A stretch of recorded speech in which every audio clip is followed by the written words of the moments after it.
फिर से, बड़े बड़ाई न करे, बड़े न बोले बोल, हीरा मुख सो न कहे, लाख हमारो मोल। अर्थ, अच्छी वस्तु को अपना प्रचार प्रसार करने की आवश्यकता नहीं होती। जैसे हीरा बिना प्रचार प्रसार के किसी के कंठ का हार बन गया कि नहीं बन गया। हाँ, उसको कोई अन्य जगह रखता नहीं है ना। तो और उसकी खोज के लिए कहाँ कहाँ तक गोताखोर तक गोते लगा लगा कर उसको ढूंढ कर लाते हैं। कहने की बात इतनी है कि ये मनुष्य जीव,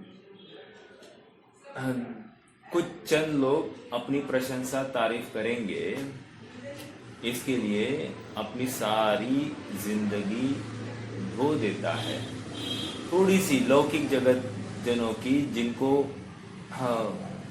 विचार किया जाए तो धर्म के परिप्रेक्ष्य में बिल्कुल बुद्धि भी नहीं है, ऐसे जीवों के मुख से प्रशंसनीय बनने के लिए हमारा जीवन हम दांव पर लगा देते हैं और सच्चे तत्व ज्ञान से विमुख हो जाते हैं।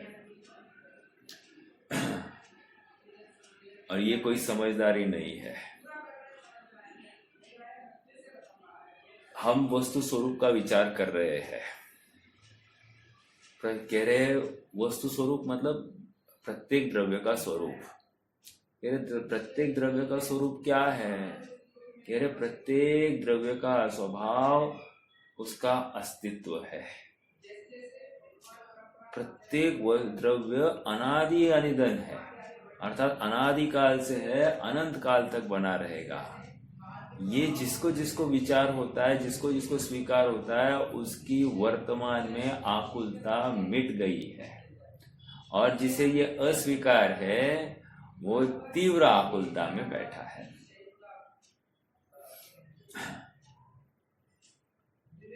कल उदाहरण दिया था, उदाहरण आया है कि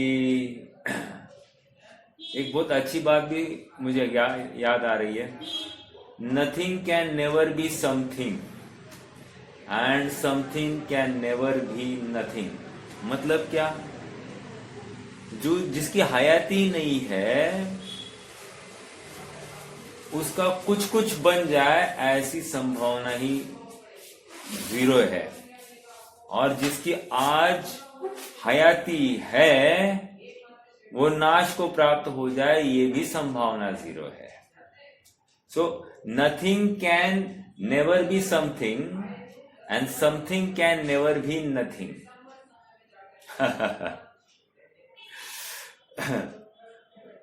ऐसा वस्तु स्वरूप है, और वस्तु स्वरूप बना रहा है ये उसके स्वभाव के बल पर, अस्तित्व के बल पर। मेरा एक प्रश्न है आप सबसे, विचार करके मुझे जवाब देना। हाँ, ज्ञान गुण की पर्याय क्या है? ज्ञान गुण का कार्य क्या है? जानना, राइट। श्रद्धा गुण का काम क्या है? अपनत्व स्थापित करना, बराबर। अस्तित्व गुण का काम क्या है?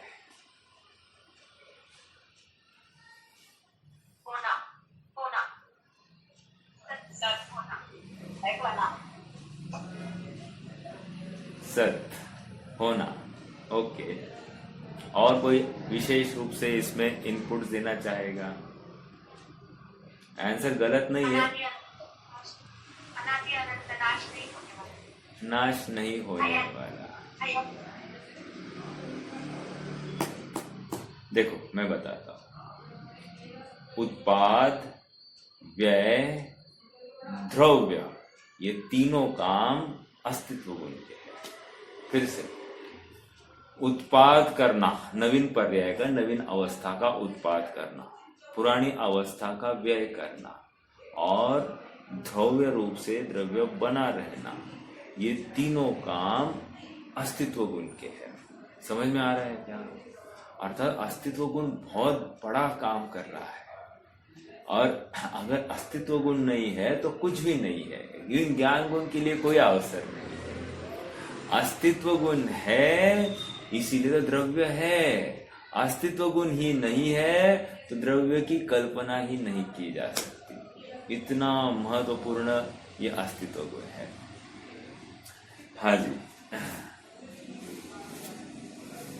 एक बात और, कल एक शब्द आया था, गुणों में, पर्याय में और द्रव्य में प्रदेश भेद नहीं है। ये प्रदेश भेद का अर्थ क्या है, कोई बताएगा? प्रदेश भेद नहीं है, ये ऐसा शब्द क्यों डाला गया? क्या प्रयोजन है उनका? ये प्रदेश भेद है ऐसा मतलब नहीं है कहने का।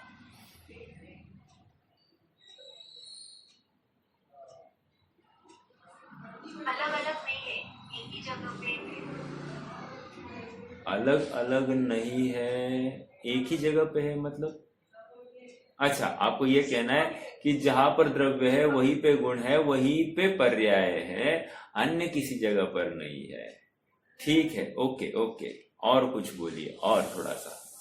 प्रदेश भेद नहीं है ये कहकर क्या बताना चाहते हैं? हाँ, मतलब क्षेत्र से पृथक नहीं है ये आपको कहना है। ठीक है, मान लिया। छोटा बड़ा नहीं हो सकता। छोटा बड़ा नहीं हो सकता। छोटा बड़ा नहीं हो सकता। असंख्यात प्रदेश जैसे। हाँ, मतलब जितना द्रव्य है उतना द्रव्य, उतना गुण और उतनी पर्याय है। हाँ ठीक है, वो भी ठीक है, प्रदेश भेद नहीं है।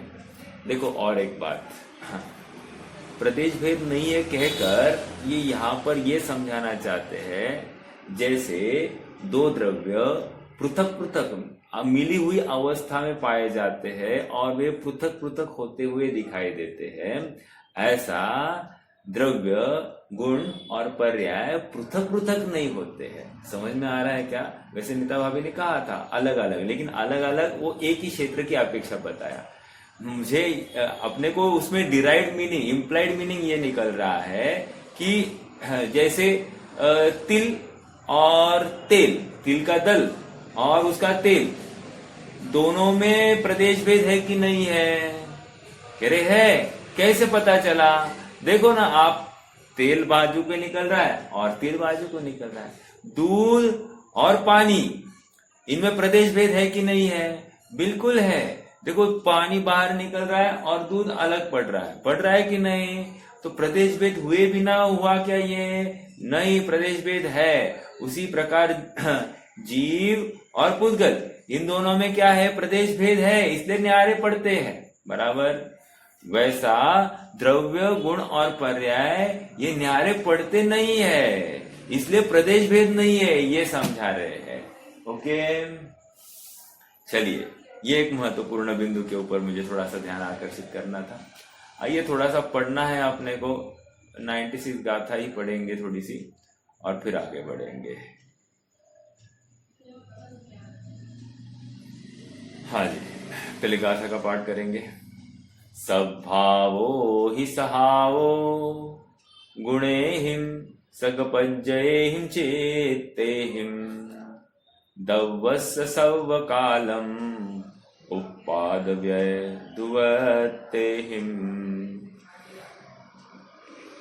गुण चित्रमय पर्याय से उत्पाद व्यय ध्रुव भाव से जो द्रव्य का अस्तित्व है वह एकमात्र स्वभाव है।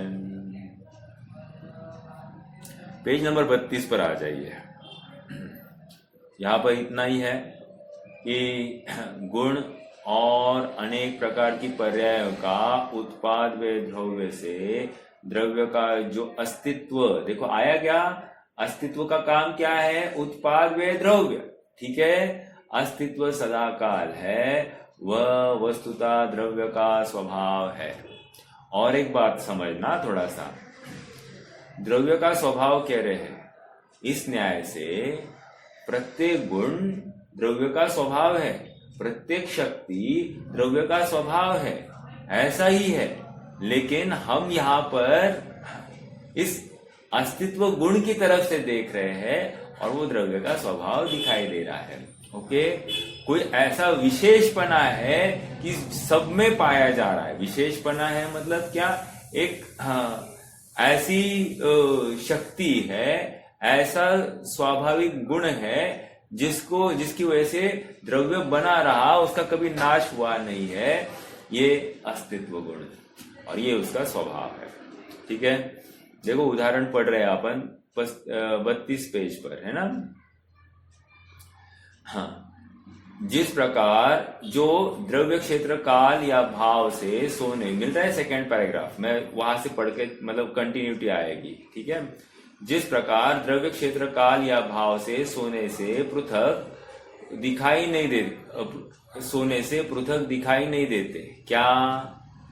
द्रव्य क्षेत्र काल या भाव से सोने से पृथक दिखाई नहीं देते, अर्थात सोने का द्रव्य सोने में, सोने का क्षेत्र सोने में, सोने का काल, काल अर्थात पर्याय वो सोने में, और सोने का भाव वो भी सोने में, ये भिन्न नहीं है, ये कह रहे।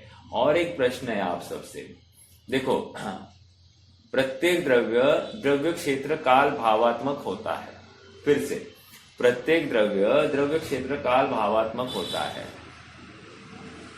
तो मैंने दो द्रव्य बताए हैं, एक प्रत्येक द्रव्य क्षेत्र काल भावात्मक होता है। तो वो जो द्रव्य क्षेत्र काल भावात्मक में जो द्रव्य है वो क्या है? ये द्रव्य और ऊपर का द्रव्य एक ही है या अलग अलग है? अलग अलग है इन द सेंस उसमें कोई संबंध है क्या?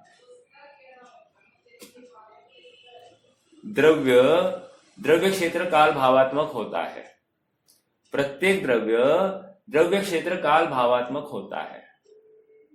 इसका अर्थ यह है, वो जो द्रव्य क्षेत्र काल भावात्मक है, तो वो जो द्रव्य क्षेत्र काल भावात्मक ऐसा जो है, उसमें का जो द्रव्य है वो ऊपर के द्रव्य का अंश है, अंश, अखंड द्रव्य नहीं है। अखंड द्रव्य तो वो ऊपर, और उसका एक एंटिटी द्रव्य, वो तो एक एंटिटी है। क्षेत्र भी ऐसी एक एंटिटी है, काल एक एंटिटी और भाव एक एंटिटी। समझ में आ रहा है? क्षेत्र मतलब क्या? जितने प्रदेश को द्रव्य घेर रहा है। काल मतलब क्या? उसकी पर्याय, वो अवस्था। और भाव मतलब क्या? उसके गुण, ठीक है, उसके स्वभाव, इसको भाव कह रहे हैं। ठीक है, देखो अब यहां पर, जिस प्रकार जो द्रव्य क्षेत्र काल या भाव से सोने से पृथक नहीं दिखाई देता। आ गया क्या? द्रव्य क्षेत्र काल भाव से सोने से पृथक नहीं दिखाई देता। सोना वो बड़ा द्रव्य, और उसमें स्वर्णत्व ये द्रव्य, स्वर्णत्व सामान्य ये द्रव्य, फिर उसका आकार वो क्षेत्र, फिर उसका पर्याय वो उसका काल, और उसका स्वर्णपना अर्थात उसका पीतादि गुण ये उसका भाव। तो ये हो गया सोने का द्रव्य क्षेत्र काल भाव। ओके, देखो हाँ, उन पीतत्वादि गुण और कुंडलादि पर्याय, दो बातें कही यहां पर। पीतत्वादि क्षेत्र को लिया ही नहीं है, कोई बात नहीं। पीतत्वादि गुण मतलब भाव, और कुंडलादि पर्याय मतलब काल, ठीक है। पर्याय के स्वरूप को धारण करके कर्ता करण अधिकरण रूप से प्रवर्तमान सोने के अस्तित्व से उत्पन्न पीतत्वादि गुणों और कुंडलादि पर्याय से जो सोने का अस्तित्व है वह सोने का स्वभाव है। उसी प्रकार जो द्रव्य क्षेत्र काल या भाव से द्रव्य से पृथक दिखाई नहीं देता। आ रही क्या बात? दो बार द्रव्य आया है, तो द्रव्य क्षेत्र काल भाव से कॉमा द्रव्य से पृथक दिखाई नहीं देता। जो ये द्रव्य से पृथक है ना, तो वो द्रव्य जो है वो बड़ा द्रव्य है, और पहले जो कहा द्रव्य क्षेत्र काल भाव, वो जो द्रव्य है वो बड़े द्रव्य का अंश है। आप जितने मेरे साथ में है सब समझ रहे होंगे, ठीक है। हाँ, पृथक दिखाई नहीं देते उन गुणों और पर्यायों के स्वरूप को धारण करके कर्ता करण अधिकरण रूप से प्रवर्तमान द्रव्य के अस्तित्व से उत्पन्न गुणों और पर्याय से जो द्रव्य का अस्तित्व है वह द्रव्य का स्वभाव है।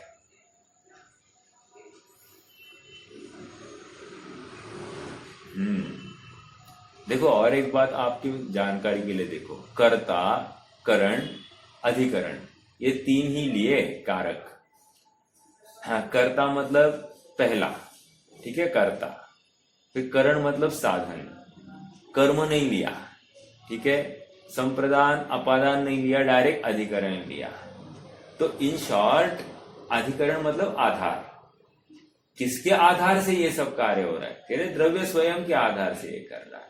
ओके, करण क्या? द्रव्य स्वयं ही साधन है, अन्य कहीं जाने की जरूरत नहीं है। प्रयोजनात्मक यहाँ पर चर्चा, और द्रव्य स्वयं कर रहा है। ओके, द्रव्य स्वयं कर्ता, द्रव्य ही स्वयं साधन, और द्रव्य ही स्वयं आधार है।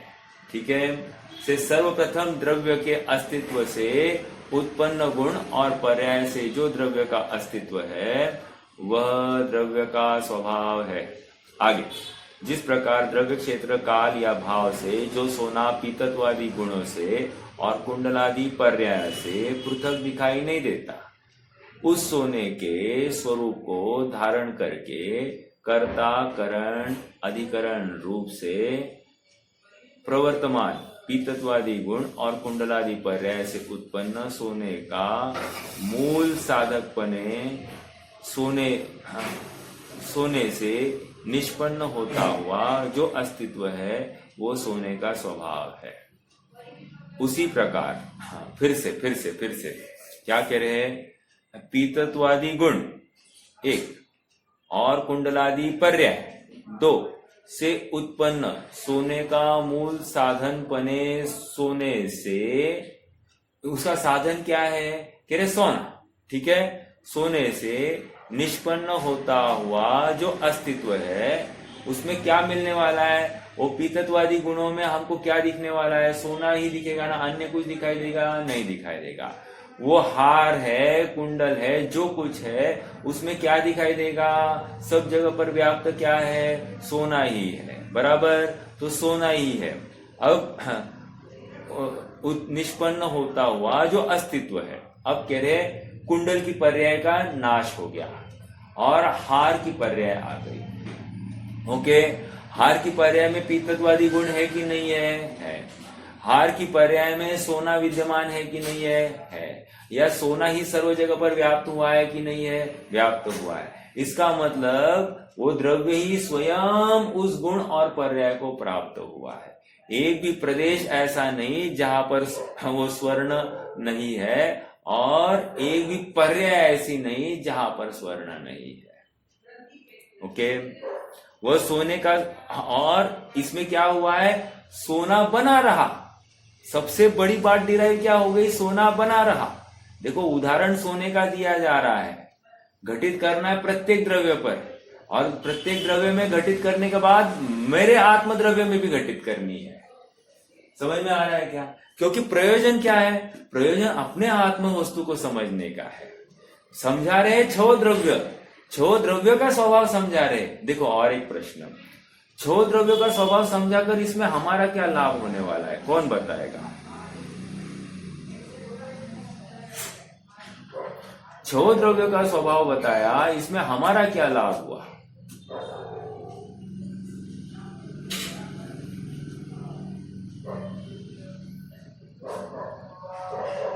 द्रव्य को जान के जीव द्रव्य की पहचान होगी कि ये मैं हूँ, क्या नाना स्वभाव की, मेरा ऐसा अस्तित्व है। द्रव्य क्षेत्र का भाव से जो समझाया, मतलब जीव से अपने आप को छाटना है, अलग है वो छाटना है, तो उसका श्रद्धान करना है। ओके, अपने आप पर। ठीक है, और कोई प्रयास करेगा?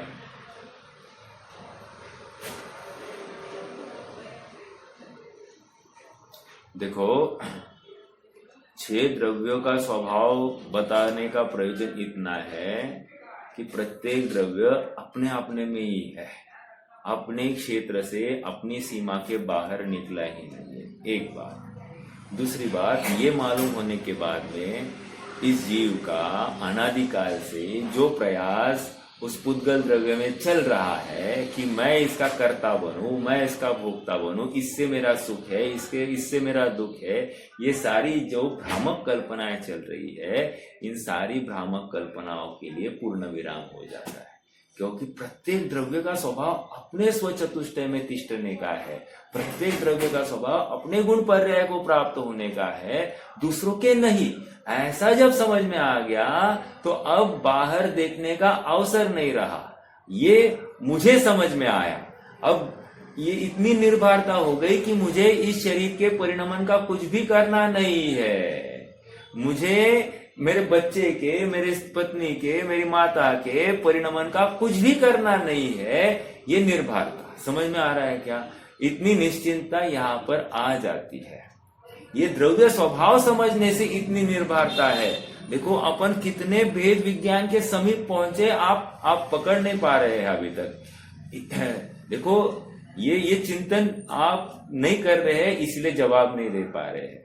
जब तक चिंतन नहीं चलेगा ना, वैसी भाव भासना अपने को नहीं हो रही है ना कि प्रत्येक द्रव्य इतना स्वतंत्र स्वाधीन है, स्वयं कर्ता, स्वयं करण और स्वयं अधिकरण, अर्थात प्रत्येक द्रव्य अपने परिणमन का आधार स्वयं है। प्रत्येक द्रव्य अपना काम स्वयं कर रहा है और प्रत्येक द्रव्य ही अपनी अवस्था को प्राप्त हो रहा है, अपने गुण धर्मों को संभाले आधार दिए हुए है, अपनी पर्याय को आधार दिए हुए है। वो स्वयं है, अपने गुणों का कर्ता है, अपने पर्यायों का कर्ता है। समझ में आ रहा है क्या? प्रत्येक द्रव्य ये कर रहा है, मेरा कर्ता नहीं, दूसरे द्रव्य का कर्ता नहीं। भले ही वो एक ही प्रदेश में बैठे हो, इंपॉर्टेंट, भले ही एक प्रदेश में बैठे हैं, लेकिन प्रत्येक द्रव्य अपना अपना स्वतंत्र स्वाधीन है। कल उदाहरण दिया था आपको, ये इसका चिंतन की विशेषता वो निगोदिया अवस्था में आपको होगी। देखो निगोदिया जीव एक ही क्षेत्र में अनंत जीव है, एक ही क्षेत्र में प्रत्येक जीव के अनंत कर्म वर्गणाएं हैं, और एक ही क्षेत्र उनका, वो शरीर एक ही है, शरीर तो एक ही है, लेकिन देखो ना कि कितना स्वतंत्र परिणमन है। प्रत्येक गुण का अपना अपना स्वतंत्र परिणमन।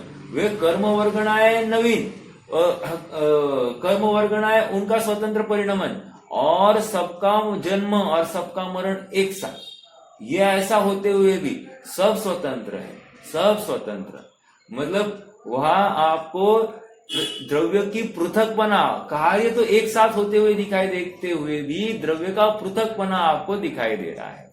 चलो वो एक एग्जाम्पल। दूसरा एक एग्जाम्पल देखो, जैसे ही हम एकदम पौष्टिक आहार लेते हैं तो हमें थोड़ा सा बल भी, इस शरीर में बल भी आ जाता है, तो अपने आप आत्म वस्तु में भी बहुत चेतना, बहुत सामर्थ्य वहां पर प्रकट होती दिखाई देती है। तो भ्रम क्या होता है जीव को कि देखो भोजन करने से हमको भी हमारी पेलनेस हट गई, हमारा उत्साह द्विगुणित हो गया। हुआ कि नहीं ऐसा?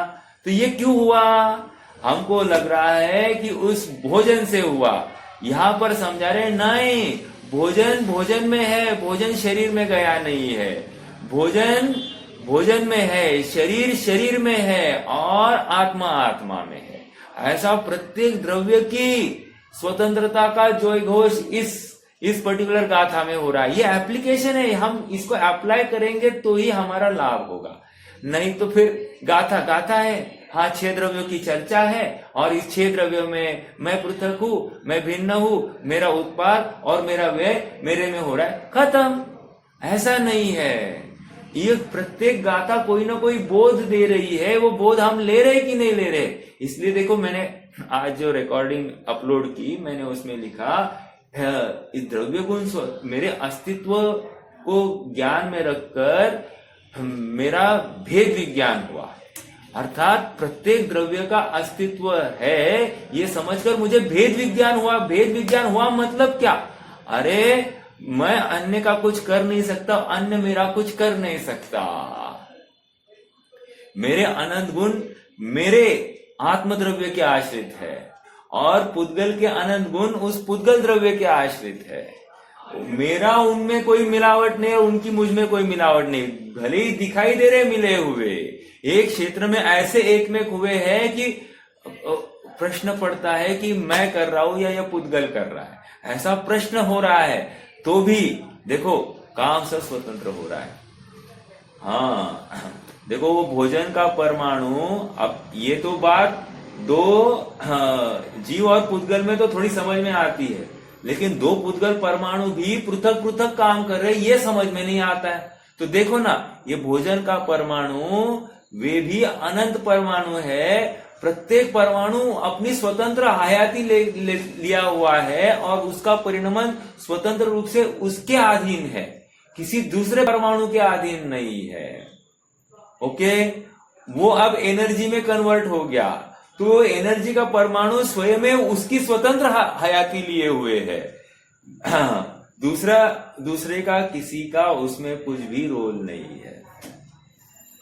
हाँ, और ये शरीर के परमाणु वे स्वतंत्र है। देखो और एक बात आपको थोड़ा सा और एनालाइज कराता हूं।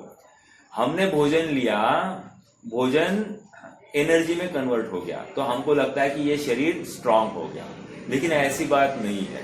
ये शरीर, ये नौकर्म वर्गनाएं ये खींच रहा है वातावरण से, और ये स्वयं खींच रहा है, जैसे द्रव्य कर्म का उदय है उसके अनुसार ये नौकर्म वर्गनाएं खींची जा रही है।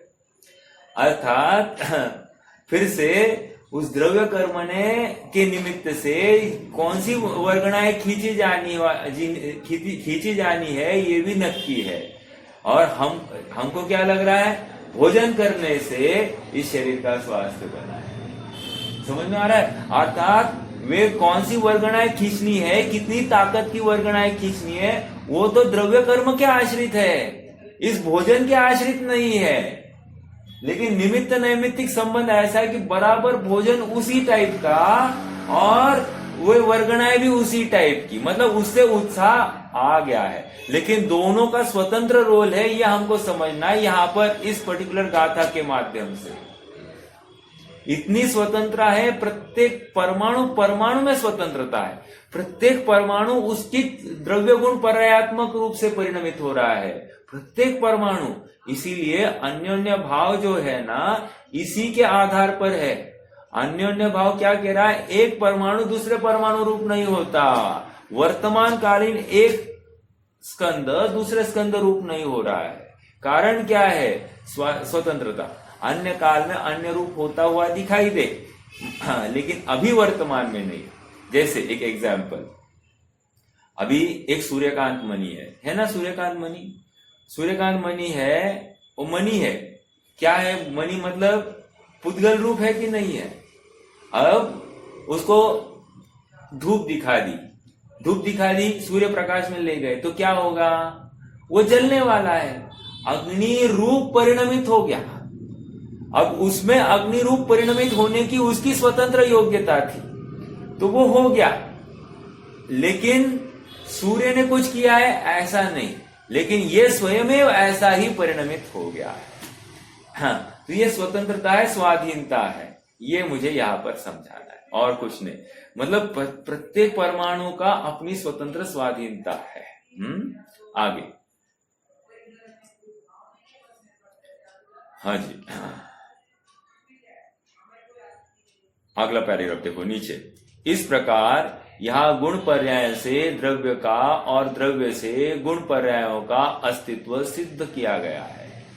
आप ऐसे कहो कि द्रव्य से गुण पर्याय बनती है, या गुण पर्याय है तो द्रव्य है ही है, ये कहो। मतलब द्रव्य है तो गुण पर्याय है, गुण पर्याय है तो कोई ना कोई द्रव्य है ही है। आप किसी रूप से लगाओ, और लगाना कैसे, हमको द्रव्य दिखाई नहीं दे रहा है, तो द्रव्य कैसे दिखाई देगा, किसी न किसी अवस्था विशेष से दिखाई देगा। तो उस अवस्था को देखकर द्रव्य को नक्की करना है, ये अनुमान ज्ञान है। इस अनुमान ज्ञान के बल पर ही अपना काम होने वाला है। समझ में आ रहा है क्या? बहुत बड़ा उत्तरदायित्व इस अनुमान ज्ञान में है, और ये काम सहजता से हो सकता है। एनालिसिस, एनालिटिकल स्टडी की पॉसिबिलिटी, अगर ये ऐसा है तो यहाँ पर कोई ना कोई होना चाहिए। मैं हमेशा एक उदाहरण देता हूं, जैसे कोई छिपकली की विष्ठा है, वो विष्ठा को देखकर हम नक्की कर सकते हैं कि यहाँ आसपास कई छिपकली घूमी है कि नहीं है कि नहीं। फिर उससे हम अपनी पूरी एरिया साफ करते हैं कि नहीं करते हैं, अपना घर जहां जहां वो छिपकली घूमी होगी वो संभावना है वो साफ होती कि नहीं होती है। तो उसकी मात्र उस विष्ठा, वो एक चिन्ह है, चिन्ह से हम ये नक्की करते कि यहाँ पर छिपकली नामक द्रव्य है। उसी प्रकार यहाँ पर पर्याय दिखाई जा रही है और इस पर्याय से यहाँ पर कोई ना कोई द्रव्य है। पर्याय से गुण का ज्ञान हुआ और गुण से द्रव्य का ज्ञान हुआ, द्रव्य को निर्णय निश्चित किया गया है। ठीक है, देखो और आगे। हाँ, जिस प्रकार सोने के उदाहरण से द्रव्य का और गुण पर्याय का एक ही अस्तित्व है यह समझाया है, उसी प्रकार अब सोने के उक्त उदाहरण से ही यह समझाते हैं कि द्रव्य का और उत्पाद व द्रव्य का भी एक ही अस्तित्व है और वह द्रव्य का स्वभाव है। आरी बात अपन स्टार्टिंग में ही चर्चा की थी प्रश्न के रूप में। कह रहे ये अस्तित्व क्या है, कह रहे उत्पाद व द्रव्य है और कुछ नहीं। आप जब उत्पाद व जहां जहां दिखाई देगा वहां वहां द्रव्य है, इतना ही नक्की करना है। समझ में आ रहा है क्या? अब इसमें प्रश्न ये है कि मैं अपना उत्पाद व द्रव्य, देखिए मैं मिली हुई मेरी अवस्था है कि नहीं, पुद्गल और जीव की मिली हुई अवस्था है। तो ये शरीर बड़ा हुआ तो ये मुझे देखना है और उसके बाद में मुझे उत्पाद व द्रव्य के रूप में आत्मा कैसे पकड़ में आएगा, ये प्रश्न खड़ा हो सकता है। लेकिन पहले ये तो मानो कि जब भी हम उत्पाद व द्रव्य कहेंगे तो यहाँ कोई ना कोई द्रव्य है, ये हम मानेंगे। समझ में आया? अब ऐसा हो सकता है कि एक ही जगह पर दो द्रव्यों का काम चल रहा है, तो वो कैसे अपन आइडेंटिफाई करेंगे। पहले ये तो नक्की करो कि जब भी हमको कहीं ना कहीं उत्पाद व द्रव्य दिखाई दिया तो वहां पर द्रव्य है, ये पहले नक्की करो। देखो आचार्य देव बहुत सिंप्लीफाई कर रहे हैं, इतना सिंप्लीफिकेशन और कहीं नहीं। मतलब हमको डायरेक्ट प्रोसेस बता रहे हैं कि वस्तु को कैसे पकड़ना, वस्तु अपने पकड़ में कैसे आए। देखो हम हमेशा कहते हैं ना साहब, हम बहुत देर बैठते हैं, आंखें बंद करके बैठते हैं, लेकिन आत्मा ही दिखाई नहीं देता, बाकी सब दिखाई दे रहा है। तुम सोच नहीं रहे ना, तुम उत्पाद व द्रव्य देखो ना, तुम अपना अस्तित्व देखो ना। तो देखो तुम बैठे रहे, तुम्हें कुछ दिखाई नहीं दिया, बराबर है कि नहीं, लेकिन कौन बैठा था? मैं बैठा था। किसको दिखाई नहीं दिया? मुझे दिखाई नहीं दिया। तो तुम स्वयं ही कह रहे हो मुझे दिखाई नहीं दिया, तुम स्वयं ही कह रहे हो मैं बैठा हूं। अरे जो बैठा हूं वही मैं था, उसी को जानना था। समझ में आ रहा है क्या? और एक बात, यहां उत्पाद व द्रव्य बताकर अपने को कोई नवीन वस्तु उत्पन्न नहीं हुई है। हाँ, थोड़ा सा और विशेष यहां पर इतना ही इतना ही बताना है कि हाईलाइट किया है और कुछ नहीं है। ठीक है, आइए थोड़ा सा और पढ़ेंगे। जिस प्रकार, लास्ट पैराग्राफ नीचे, जिस प्रकार द्रव्य क्षेत्र काल या भाव से सोने से अपृथक कर्ता करण अधिकरण रूप से कुंडलादि उत्पादों के बाजूबंदादि व्ययों के, समझ में आ रहा है ना, कुंडलादि का उत्पाद हुआ और बाजूबंद का व्यय हुआ, मतलब बाजूबंद की पर्याय का व्यय हुआ और कुंडल का उत्पाद हुआ। लेकिन उसमें बना क्या रहा? पर्याय एक गई दूसरी आई, लेकिन पीतत्वादी बने रहे कि नहीं? येलो कलर वो तो बना रहा कि नहीं? बिल्कुल बना रहा। मतलब वो द्रव्य पहले भी बाजूबंद में भी पीलापन था और कुंडल में भी अभी पीलापन दिखाई दे रहा है, बराबर। और द्रव्यों के स्वरूप को धारण करके प्रवर्तमान सोने के अस्तित्व से निष्पन्न कुंडलादि उत्पाद, बाजूबंद व्यय और पित्तादि द्रव्य से जो सोने का अस्तित्व है वो सोने का स्वभाव ही है। अर्थात सारी अवस्था में वो द्रव्य चीख चीख के कह रहा हो कि मैं हूं। समझ में आ रहा है क्या? मैं हूं। हाँ, और जैसे ही मैं हूं ये समझ में आ गया, सारी आकुलताएं मिट जानी चाहिए, सारे वहम हट जाने चाहिए कि मेरा किसी भी अन्य साधन के माध्यम से नाश संभव नहीं है। समझ में आया? पहले भी मैंने थोड़े दिन पहले ही बताया था, कोरोना के काल में जो भय था वो भय इस पर्टिकुलर गाथा से निकलने वाला है। मैं हूं, मैं रहूंगा, ये इतना विश्वास ये गाथा हमको दे रही है। मैं मतलब प्रत्येक द्रव्य है। हाँ, ये असमान जातीय द्रव्य पर्याय का अभाव होगा, ये अलग बात है, लेकिन मैं तो अजर अमर तत्व होने से मेरा कभी नाश नहीं होता और मेरा प्रयोजन मेरे से है, उस पर्याय से नहीं है। नहीं साहब, यहां पर कौन देखेगा? फिर से कर्ता बने का भाव, तू फिर से यहां पर कर्ता बन रहा है। अरे हम कह रहे हैं ना, प्रत्येक द्रव्य का स्वतंत्र परिणमन है, अपने में हो रहा है, कोई किसी का कुछ भी नहीं कर रहा है। ये इतना तो समझ लेना, समझना बहुत जरूरी है। नहीं समझेगा तो बहुत आकुलता है, बहुत भ्रम है, पूरा मिथ्यात्व है कि मैं पर का करता हूं, मैं सबकी व्यवस्था करता हूं। ये भ्रम जिसने जिसने पाला है वो महामिथ्यात्व के गर्त में है। समझ में आ रहा है क्या? इसलिए आयोजका सदा भ्रष्टा। जो आयोजक होता है, जो पालक होता है, वो हमेशा भ्रष्ट होता है। अर्थात उसके ऊपर कर्तृत्व का भूत इतना होता है कि वो पर में कर्तृत्व की कल्पना किए बिना उससे रहा जाता ही नहीं। और जब पर में कर्तृत्व की कल्पना है तो उसको लेकर ही वो आकुल चित्त भी बना रहता है। समझ में आ रहा है क्या? यहाँ पर कह रहे सब कुछ व्यवस्थित, सब कुछ निश्चित, सब कुछ अपने में, अपने बाहर कुछ भी नहीं है, ये इतना मानो तो सही। हाँ देखो, इसमें मतलब जीवन जीने की बहुत जबरदस्त कला भी है। हाँ, मतलब आप ढूंढो तो ये भी मिलाई देगी। कैसे दिखाई देगी? एक उदाहरण देता हूं। मान लो कोई पर्याय हुई, राइट? यही क्यों हुई?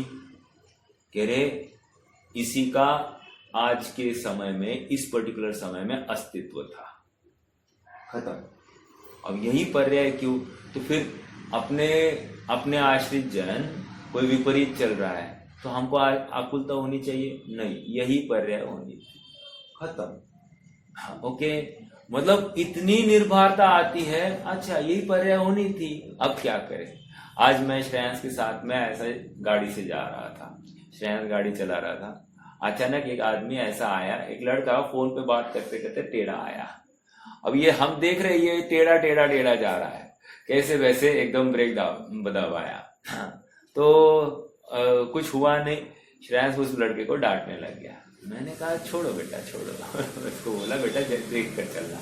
लेकिन वो गुस्सा इसका भी उस समय में ऐसा ही होना था, सामने वाला लड़का भी ऐसे ही आना था। ये सब हर एक का अपना अपना रिएक्शन उस समय में ऐसा ही होना था। ये सब नक्की है, सब नक्की है। समझ में आ रहा है क्या? जैसे ये नक्की है, ये स्वीकार हो गया ना, तो जो सुखार्थी जीव होता है ना, वो उसमें से बोध लेता है। हाँ, मेरा गुस्सा करना नक्की था, हो गया गुस्सा, खत्म। ऐसा बोलने वाला क्या है? अज्ञानी।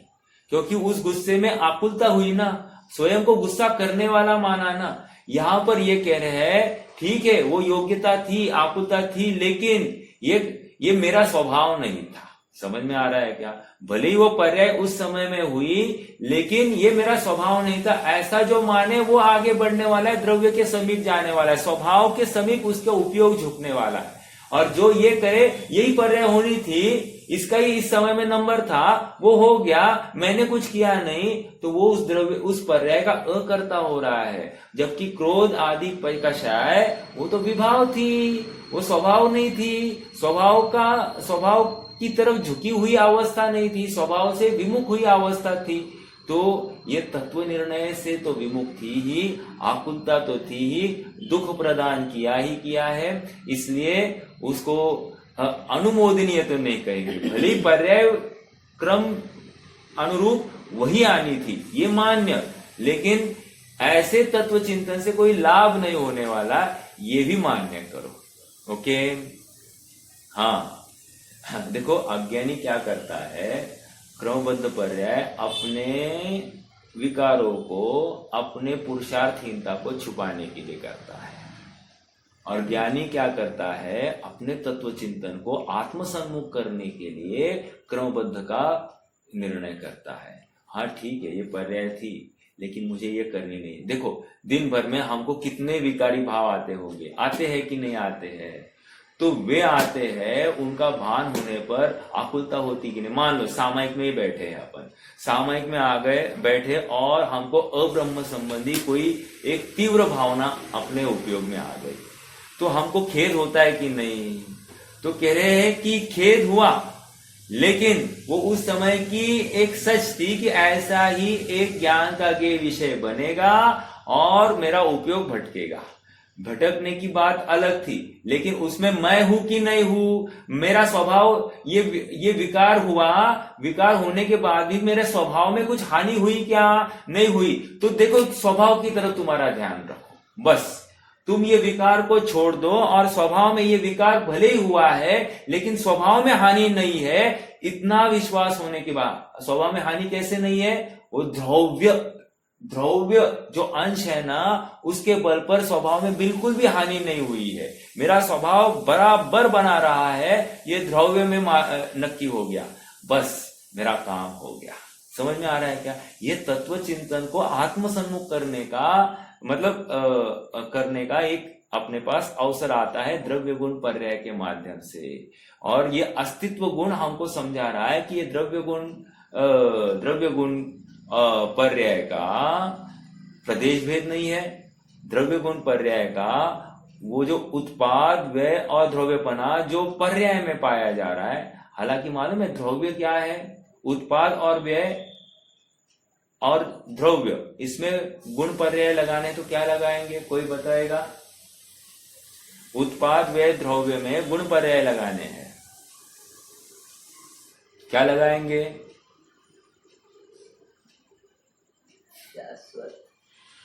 उत्पाद व्यय द्रव्य, इसमें हमको गुण पर्याय लगाना है, कैसे लगाएंगे?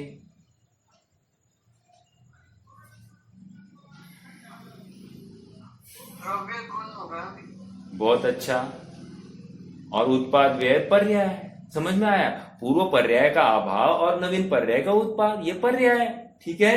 और गुण वैसे का वैसा बना रहा, ज्ञान गुण रूप ही बना रहा, ये द्रव्यपना, ओके। और मति ज्ञान की पर्याय का उत्पाद या शुद्ध ज्ञान की पर्याय का उत्पाद, जो कुछ कहना है आप कह दो ना। यहाँ पर उत्पाद वे दिखा और यहाँ पर द्रव्य में ज्ञान गुण ज्ञान रूप रहा, जानन रूप रहा, ये ज्ञान गुण का द्रव्यपना रहा, तो ये सब एक साथ बना रहा है, ये अस्तित्व गुण का कमाल है। समझ में आ रहा है क्या? ये ऐसा ही चमत्कारिक विषय अपने को इस अस्तित्व गुण के माध्यम से ख्याल में आ रहा है। और ये मात्र अपने में नहीं हो रहा है, प्रत्येक द्रव्य में ऐसा हो रहा है। प्रत्येक द्रव्य इसी चमत्कारी व्यवस्था के अनुसार परिणमित हो रहा है।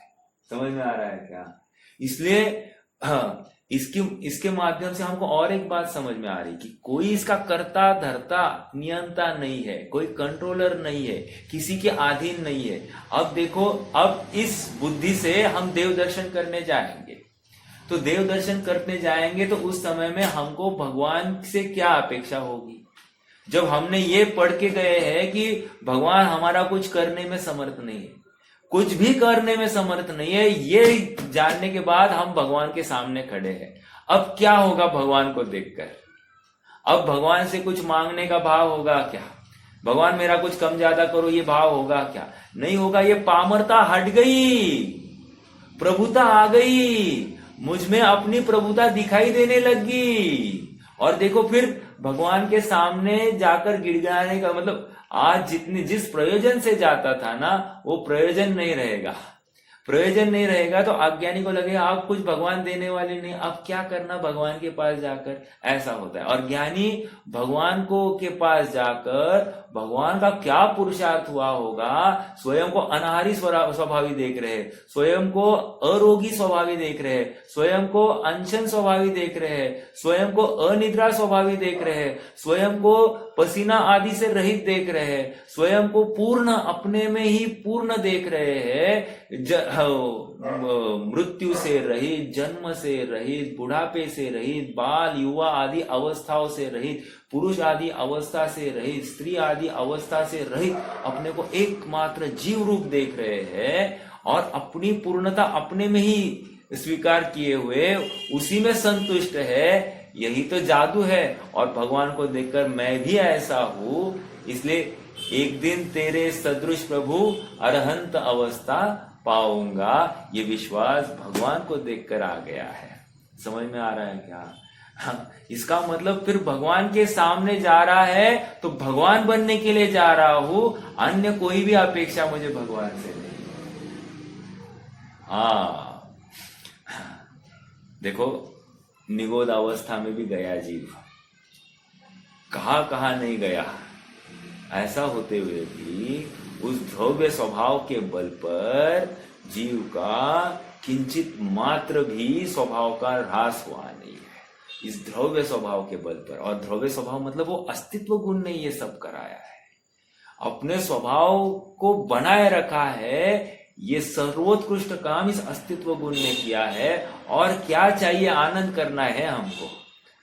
हाँ, कोई कहेगा साहब अस्तित्व गुण है वो सब देख लेगा, इसलिए अब मुझे कुछ करने लिए नहीं रहा, तो तुम भटकोगे, तुम पर्याय के दुख को भोगोगे। फिर समझ में आ रहा है? जिसको पर्याय में दुख भोगना नहीं है, उसको झट से अपने आत्म स्वभाव का भान करना, वस्तु स्वरूप का भान करना, अपने में पूर्णता देखने का यत्न करना, बस तभी तो जाकर सुख है। देखो और एक बात, सामने हलवा पड़ा है, उसका कुछ लाभ है हमको? नहीं। लाभ कब है? जब भोगेंगे तब है। वैसे ही यहाँ पर हलवा है, अस्तित्व गुण के माध्यम से हमारे सामने सर्वोत्कृष्ट डिश रखी गई है, ले भोग अपने द्रव्य को। अब हम नहीं भोगेंगे, हाँ अस्तित्व गुण कर रहा है ना अपना काम, नहीं, तुम्हें अपना भोग भी करना है, तब तो तुम्हें आनंद आएगा। वो उत्पाद व्यय में तुम्हें आनंद जब अगर चाहिए तो तुम्हें उस द्रव्य का अवलंबन लेना पड़ेगा, उसमें जमना रमना पड़ेगा। मेरा स्वभाव कायम रहा है तो ऐसे स्वभाव के आश्रित होकर अपने को उसी के साथ तन्मय करना है, तब जाकर तुम्हें आनंद आएगा। समझ में आ रहा है क्या? इतना करना पड़ेगा। चार द्रव्य तो स्वभाव रूपी परिणमित हो रहे हैं। कौन से? धर्म अधर्म आकाश काल, इसलिए उनको कोई प्रॉब्लम नहीं है। प्रॉब्लम मात्र जीव और पुद्गल में है। अब पुद्गल का भी प्रॉब्लम क्यों नहीं है? क्योंकि पुद्गल में सुख नामक गुण नहीं है, इसलिए उसको कुछ फर्क नहीं पड़ता उसका विकारी परिणमन हो या अविकारी स्वाभाविक परिणमन हो, कुछ फर्क नहीं पड़ता पुद्गल को। फर्क किसको पड़ रहा है? जिसको सुख है, जिसमें सुख है उसको फर्क पड़ रहा है, और सुख मेरे जीव द्रव्य में है, इसलिए मुझे फर्क पड़ेगा द्रव्य के यथार्थ या अयथार्थ परिणमन को लेकर। इसलिए यदि मुझे सच्चे सुख का भोग करना है तो मुझे स्वभाव अनुरूप परिणमन करना पड़ेगा। समझ में आ रहा है क्या? देखो, करना पड़ेगा ये कथन शैली है। मुझे शाश्वत वस्तु स्वरूप के अनुरूप स्वयं को जानना है, ये वास्तविकता की बात है। समझ में आ रहा है? आइए आइए थोड़ा सा पढ़ेंगे। और एक चार्जर लाने को बोलो। श्रेयांश चार्जर लाओ बेटा। हाँ जी, देखो आगे बढ़ते हैं।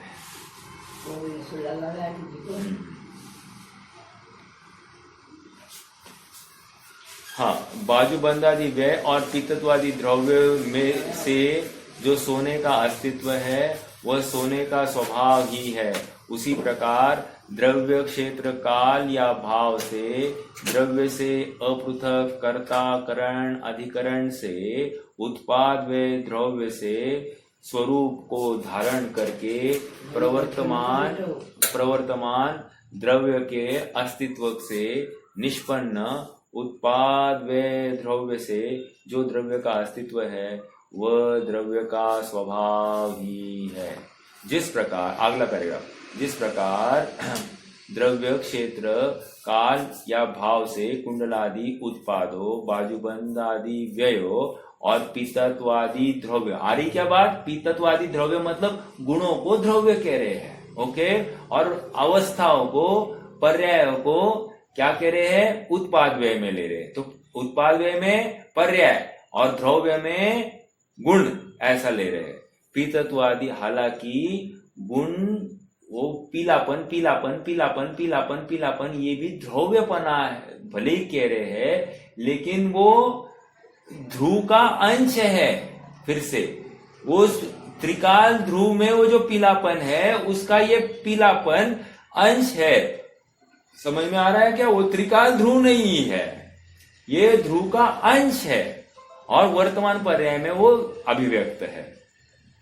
बाजूबंदादि व्यय और पीतादि द्रव्यों से अपृथक कर्ता करण अधिकरण रूप से सोने के स्वभाव को धारण करके प्रवर्तमान कुंडलादि उत्पादों बाजूबंदादि व्ययों और पीतत्वादि द्रव्यों से निष्पन्न सोने का मूल साधन पने से उनसे निष्पन्न होता हुआ जो अस्तित्व है वह सोने का स्वभाव ही है।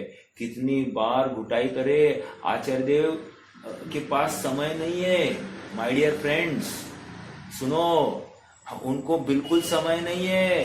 उनको कब मैं अपने आत्म स्वभाव में जाऊं ये उनका प्रतिज्ञा है। ये इतना लिख रहे हैं, ये कितनी बार आपने को एक बार पढ़ के आपने को रिपीटेशन लग रहा है, लेकिन उनको तो ये सब बात ज्ञात है। जब बात ज्ञात है तो उनको लिखने की जरूरत नहीं है, लेकिन उन्होंने बारंबार इसके ऊपर फोकस क्यों किया है? आप समझ रहे हैं क्या? बारंबार उसके अस्तित्व, एक बार बोल दिया ना सब अस्तित्व रहता है, हाँ अस्तित्व रहता है, लेकिन इसने माना कहा, बोला लेकिन माना नहीं। मैं तोता रट तो कर रहा हूं लेकिन भाव भासना नहीं कर रहा हूं, और आचार्य देव चाहते मैं भाव भासना करूं, उसके बिना मुझे वो आनंद, मुझे वो फल, मुझे वो निर्भरता, वो निश्चिंतता, निराकुलता आएगी नहीं। समझ में आ रहा है क्या? इसलिए मैं कौन हूं? हाँ, मेरा अजर अमर पदार्थ। अरे बोला तो तुझे ऐसे निश्चिंतता आई नहीं। देखो अभी इमीडिएटली तुम्हें खाने के भाव होते हैं कि नहीं? सुबह सुबह उठे तो तुम्हें क्या भाव होते हैं कि आज दिन भर क्या क्या खाना पीना है, क्या क्या करना, यही याद आ रहा है, आत्मा याद आ रहा है क्या? इसका मतलब तुमने अपने को अजर अमर देखा नहीं। समझ में आ रहा है क्या?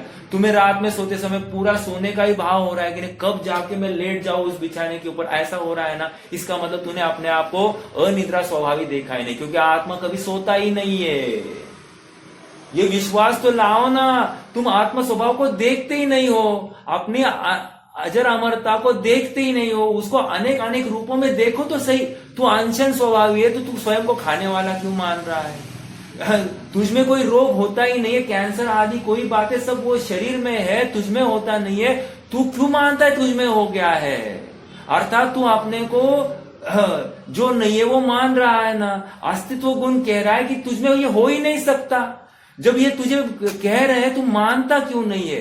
देखो, दृढ़ कॉन्फिडेंस आना चाहिए ये बातें को सुनकर, और कॉन्फिडेंस ओवरनाइट नहीं आती है, बारंबार चिंतन करने से आता है कि हाँ मैं ऐसा ही हूं, अविनाशी पदार्थ हूं।